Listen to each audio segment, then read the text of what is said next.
Cuma gue nggak pengen sesuatu yang aneh-aneh terjadi lagi. Dan tiba-tiba yang punya mata keluar muncul.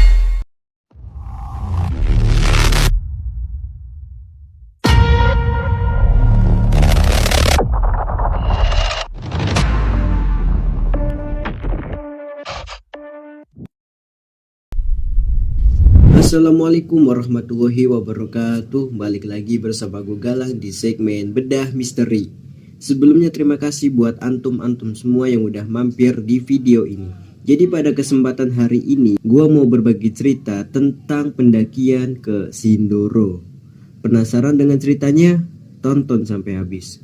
Sebelum ke ceritanya, siapin kopi beserta cemilannya dan cerita horor dimulai. Kejadian ini terjadi sekitar tahun 2017 atau satu hari sebelum pengumuman kelulusan SMA. Pas itu, temen gue dari Tasik kebetulan lagi main ke rumah. Karena gak ada yang asik di Jakarta, ya udah, gue ajak aja dia naik gunung. Kebetulan dia juga suka naik gunung. Karena ini dadakan dan gak megang duit banyak juga, akhirnya gue nyaranin buat ke Gunung Sindoro. Setelah packing rapi, gue berangkat ke terminal Pulau Gebang, Jakarta Timur dengan modal nekat. Karena ini dadakan, jadi gue belum punya tiket. Feeling gue sih bakalan dapet, soalnya waktu itu bukan hari libur. Dan alhamdulillah dapet. Gue berangkat dari terminal Pulau Gebang sekitar jam 9 malam. Karena bisa sepi banget, gue ngabisin waktu gue buat tidur. Ya namanya juga jalan malam, apa yang mau dilihat kan? Ya udah, akhirnya kita ngabisin waktu sekitar 6-7 jam perjalanan sebelum sampai di terminal Wonosobo. Gua sampai di terminal Wonosobo sekitar jam 3 subuh. Namanya juga masih subuh dan suasananya juga dingin banget. Gua niatnya mau langsung ke base camp naik angkutan umum, tapi nggak ada. Akhirnya kita mutusin buat nunggu aja di terminal. Kebetulan ada satu warung yang buka. Dan yang jaga ibu-ibu udah lumayan tua dan baik banget. Beliau nyaranin kita buat naik bus 3/4. Karena selain murah, bus itu juga nurunin kita di depan base camp. Tapi sialnya, itu bis datangnya habis subuh dan kita harus nunggu di sana. Ya udah, daripada kita jalan kaki, kita akhirnya mutusin buat nunggu aja sambil makan. Setelah 1,5 jam gua nunggu, ada bapak-bapak pakai kupluk terus sarungan datengin kita nawarin mobil ke base camp. Karena udah capek banget nunggu, kita akhirnya ikutlah ke bapak itu. Gak sampai 15 menit kita akhirnya sampai di base camp Sindoro via desa Kledung. Base campnya lumayan asik, letaknya di pinggir jalan gitu. Di sana gak terlalu banyak pendaki yang datang dan mayoritas semuanya lagi pada tidur. Gua akhirnya ngobrol lah sama bapak-bapak penjaga base camp. Kata si bapak, selama seminggu ini cuaca lagi bagus-bagusnya, jadi aman lah kalau mau mendaki hari ini. Jam 6 pagi kita mulai mendaki. Sebenarnya bisa sih naik ojek, tapi karena gue gak megang duit banyak, kita mutusin buat jalan kaki. Perjalanan dari base camp ke pos 1 masih sama, lewat perkampungan warga dan ladang penduduk. Mayoritas dari mereka udah mulai beraktivitas. Sambil nikmati pagi yang dingin dan ngobrol santai, gue tiba-tiba disapa sama bapak-bapak petani di situ. Dia bilang, "Nanti kalau ada yang jualan di atas, dibeli aja mas. Takut gak bisa pulang." gue di situ sedikit takut, bukan karena mikir macem-macem. Gue di situ mikir, masa iya sih di Jawa Tengah ada preman? Si bapak masih natap kita itu serius. Karena gak mau lama-lama, akhirnya kita iyain aja sambil nerusin perjalanan. Kita sampai di pos 1 sekitar jam 7 kurang. Di sana gak ada orang, mungkin karena masih pagi. Setelah istirahat sebentar, kita lanjutin perjalanan ke pos 2. Perjalanan ke pos 2 mulai masuk ke hutan. Treknya tanah dan berkerikil. Menurut gue sih masih lumayan lah, gak terlalu ribet. Entahlah karena masih pagi atau karena bukan hari libur. Gue sama sekali gak nemu satu pendaki pun sampai ke pos 2. Di pos 2, temen gue mulai ngeluh karena capek. Gue mutusin buat berhenti sebentar. Dia bilang karir yang dia pakai itu berat banget, gak kayak pas pertama kali kita packing. Akhirnya gue suruh tuh dia nurunin karirnya. Gue coba angkat, ternyata biasa aja, masih normal. Gue gak mau bilang apa-apa ke dia, takut dianya nanti gak semangat lagi. Gue diem sambil terus-terusan mikir yang macem-macem. Setelah sekitar 20 menit kita istirahat, kita lanjutin perjalanan ke pos 3. Dari pos 2 ke pos 3, perjalanan mulai naik yang semakin sakit. Banyak batu gede dan jalan juga semakin sempit. Gak sampai 15 menit gue jalan, temen gue kumat lagi. Gue lihat mukanya pucat dan matanya sayu. Karena udah pengen masuk jam makan siang, ya udah gue berhenti sebentar. Gue bongkar carrier dan masak buat temen gue. Gue lihat dia duduk di pohon sambil bengong liatin hutan. Di situ gue takut banget dia kesurupan. Akhirnya gue ajak dia buat deketan sama gue. Pertama gue masakin dia air jahe, baru gue kasih Indomie buat ganjel. Karena emang belum lapar, gue cuma nungguin dia makan sambil ngerokok di batang pohon yang roboh. Tapi entah kenapa gue tiba-tiba ngerasa ngantuk. Ngantuk banget sampai mata gue kiep-kiep. Gak lama gue ketiduran dengan rokok yang masih nyala di tangan. Entah masih di alam mimpi atau setengah sadar, gue ngerasa pala gue pusing banget. Gue buka mata pelan-pelan dan coba gerakin badan gue. Dan ternyata gak bisa. Badan gue kayak ditahan sama 10 orang. Bahkan buat ngeluarin suara aja gue gak bisa. Di situ gue cuma bisa gerakin mata gue tanpa bisa ngelakuin apapun. Gue lihat sekeliling, gue lihat juga ternyata teman gue lagi tidur persis di samping gue. Keringet dingin mulai keluar, pikiran gue di situ cuma satu, gue takut kena hipo, walaupun gue nggak tahu gejalanya itu apa. Gak lama, gue samar-samar lihat ada cewek muncul dari bawah. Pas itu kebetulan gue istirahat pas setelah tajakan. Gue mulai lega dong, seenggaknya ada orang yang bisa nolongin gue keluar dari situasi gue sekarang. Si cewek mulai nampakin seluruh tubuhnya. Cantik banget ini cewek. Pakai rambut pirang, dikuncir 2 dan badannya lumayan tinggi. Yang bikin gue aneh, ini cewek mukanya pucet. Jalannya nunduk dan bajunya kayak model baju bangsawan zaman dulu gitu. Gue mulai ngerasa ini cewek gak beres. Gue mulai berontak supaya badan gue bisa bergerak normal. Tapi hasilnya tetap sama aja. Seberapa kuat gue berusaha, badan gue kayak makin diikat gitu. Dan sialnya si cewek ini kayak sadar gue bisa ngeliat si dia. Dia kayak mulai natap gue gitu. Kita berdua tatap-tatapan. Gue ngeliat matanya kayak gak ada kehidupan sama sekali. Tapi pancaran matanya nunjukin kalau dia itu takut sama gue. Tapi tetap aja itu cewek jalan mendekat ke arah gua. Dada gua mulai naik turun di situ. Sampai tiba-tiba dia ada di 1 meter di samping gua. Gua ngerasa dada gua kayak mau meledak di situ. Gua takut banget pas itu. Gua merem dan tiba-tiba gua ngerasa ada yang nyentuh bahu gua. Gua kaget langsung loncat dan ternyata itu temen gua.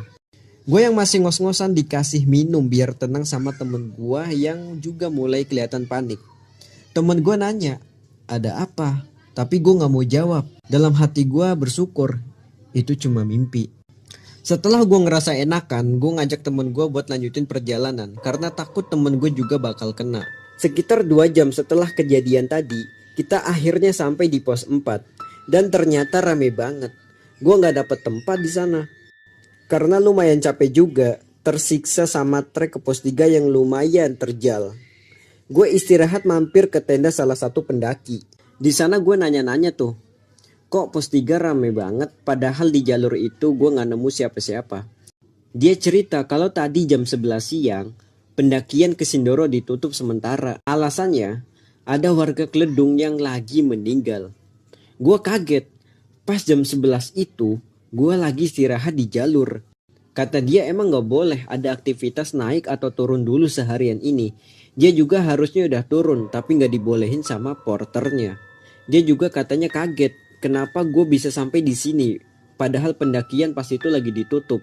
Gue ceritalah kalau sebenarnya gue start dari base camp jam 6. Jadi gue gak tahu kalau pendakian itu lagi ditutup sementara. Si masnya akhirnya nawarin gua buat gabung aja di tendanya dia buat sementara.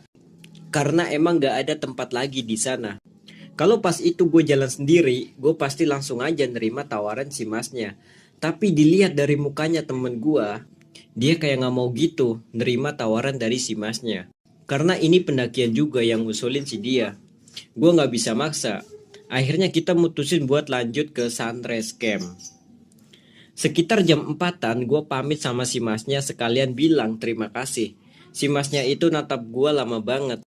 Dari mukanya gue udah paham dia seolah-olah ngomong, udahlah mas di sini aja sama kita. Tapi mau gak mau gue tetap harus lanjutin perjalanan. Perjalanan ke sunrise camp gak terlalu curam dan lumayan bersahabat. Sekitar 1 jam akhirnya kita sampai di sunrise camp. Tempatnya kayak lapangan gede gitu dan jarang banget ada pohonnya. Di sunrise camp ini nggak terlalu banyak pendaki yang ngecamp karena tempatnya yang terlalu terbuka dan memungkinkan angin berhembus kenceng dan bisa ngerusak tenda. Cuma ada 4 tenda di situ dan semua penghuninya lagi ada di dalam. Mungkin mereka kedinginan. Dan akhirnya gue sama temen gue bagi tugas. Gue bangun tenda dan temen gue masak buat makan malam. Setelah itu kita mutusin buat langsung tidur karena emang nanti niatnya mau summit sebelum sunrise. Jam 8 malam kita udah masuk ke sleeping bag masing-masing. Mungkin karena capek banget, gak sampai 5 menit gue udah pules. Sampai tiba-tiba gue kebangun jam 12 malam. Gue ngerasa kayak ada suara berisik banget. Mirip kayak suara orang yang lagi siap-siap mau summit. Gue masih belum sadar kalau itu masih tengah malam. Gue buka mata, samar-samar gue lihat langit, warnanya merah dan kayak ada kilat-kilatnya gitu. Gue mulai curiga di situ. Gue ngecek HP dan ternyata masih jam 12 lewat. Orang bodoh macam apa yang mau summit di tengah malam? Mau lihat apa di atas sementara langit lagi banyak kilatnya? Tapi gue mulai tenang pas lihat senter mereka nyorot ke tenda kita. Gue pikir mungkin pengen TikTok. Karena suasana mulai masuk akal, gue kembali lagi tidur dan tanpa mikir yang aneh-aneh. Sekitar jam 4 pagi, temen gue bangunin gue buat siap-siap summit. Gue gak sarapan dulu karena emang perjalanan masih lumayan panjang dan takut gak dapet sunrise. Setelah packing, akhirnya kita pun berangkat. Sebelum ke puncak, kita harus lewatin pos 4 dulu. Jalan ke pos 4 lebih sakit dari trek sebelumnya. Semua berbatu dan sangat miring. Lumayan nguras tenaga di situ. Karena masih gelap dan pencahayaan juga masih sangat minim, gua bahu-membahu buat sampai ke pos 4. Sebelum tanjakan terakhir pos 4, samar-samar gua ngeliat ada cahaya dan suara rame banget. Awalnya gue mikir mungkin itu pendaki yang lagi ngecamp di pos 4. Gue mulai tenang dan semangat buat sampai ke sana. Tapi ternyata bukan. Gue sempet bengong dan lemes pas ngeliat itu. Gue gak tahu pas itu lagi mimpi apa enggak. Yang gue lihat pas itu kayak pasar dan banyak banget orang. Mereka mayoritas mukanya pucat dan tatapannya kosong. Tapi tetap bertransaksi layaknya orang jual beli di pasar. Semuanya pakai baju adat Jawa. Walaupun ini tempat berisik banget, tapi dari mulut mereka tidak ada menunjukkan bahwa mereka lagi ngomong. Gue sama temen gue tatap-tatapan, bimbang antara mau lanjut atau turun lagi. Tiba-tiba gue inget pesen bapak-bapak petani tadi, bahwa kalau ada yang jualan harus dibeli. Akhirnya dengan nyali yang seadanya kita maju pelan-pelan masuk ke pasar yang entah kenapa bisa ada di sana. Semuanya masih tetap sama, seperti gak peduli ada 2 orang yang bisa ngeliat mereka. Gue mulai ngerasa salah satu dari mereka sadar kalau kita bisa ngeliat mereka dan mulai natap kita tajam. Gue ngodein temen gue buat beraniin diri mampir ke salah satu warung buat beli barangnya. Gue milih ke warung kelontong. Di situ yang jaga mbak-mbak, tetap dengan tatapan kosong dan matanya sayu. Karena yang dijual super aneh dan gak mungkin juga gue beli makanan, akhirnya kita beli tisu. Gue tanya harganya berapa dan dia jawab. Dia cuma nunjukin angka 5 pakai tangan. Gue paham, goceng nih berarti. Karena gue gak megang gocengan, akhirnya gue kasih lah dia 20.000. Tapi duit 20.000 yang gue kasih ke dia tiba-tiba ditolak. Dia cuma geleng-geleng kepala dan nunjukin angka 5 pakai tangannya. Gue tetap kekeh ngasih 20.000 karena emang gak ada uang lagi. Akhirnya dia mulai kesel kali dan melototin gue serem banget. Akhirnya temen gue ngasih duit dia 5.000 dan diterima.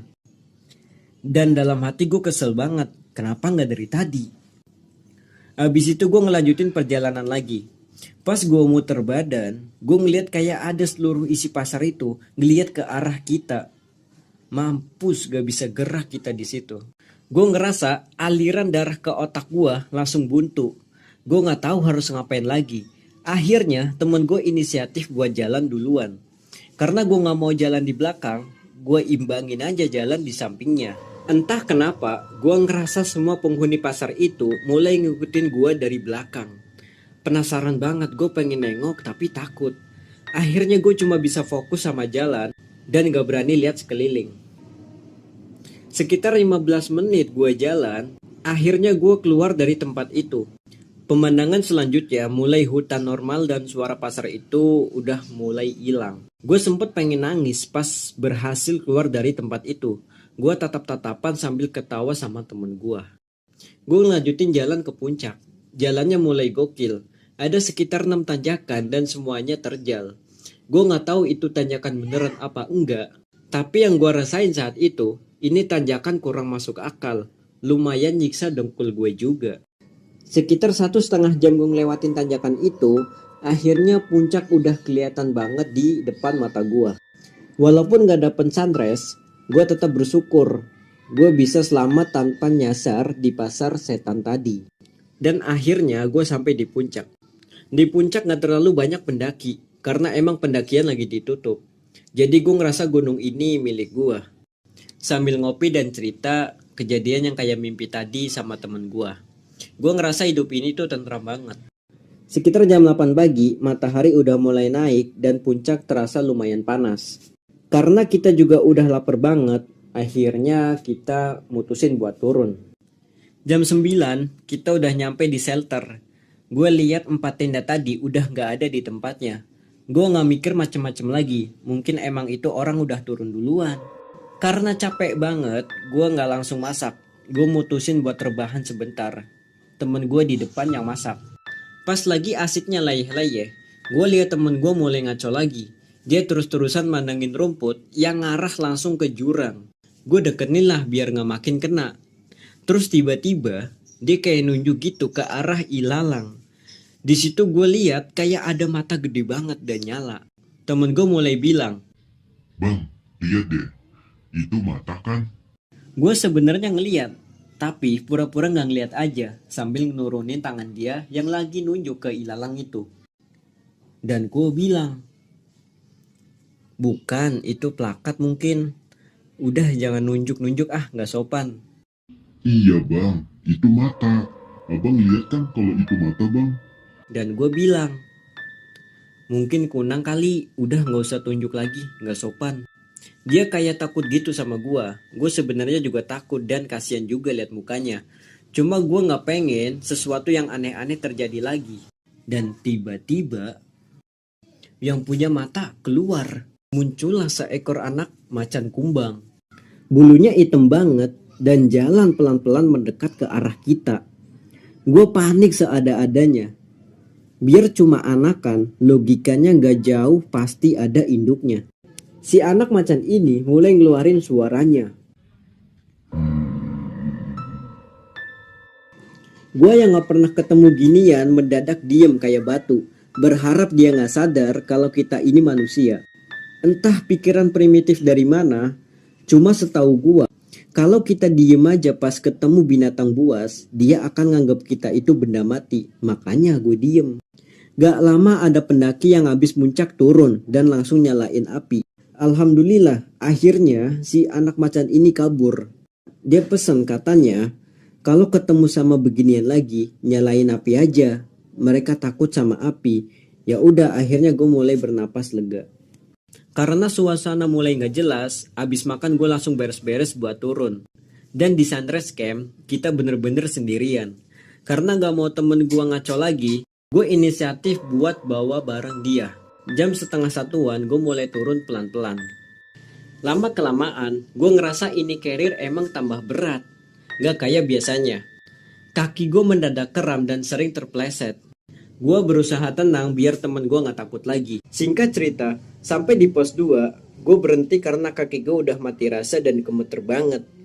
Gue gak mau duduk karena takut nanti gak bisa berdiri lagi. karena kram. Dan akhirnya gue senderan di batang pohon yang lumayan gede sambil istirahatin kaki gue. Dan di situ temen gue mulai ngaco lagi, dia mulai bengong lagi. Ya udah, akhirnya gue timpuk dia pakai batu biar dia sadar. Bukannya sadar, dia mulai nunjuk lagi ke arah hutan yang lumayan lebat.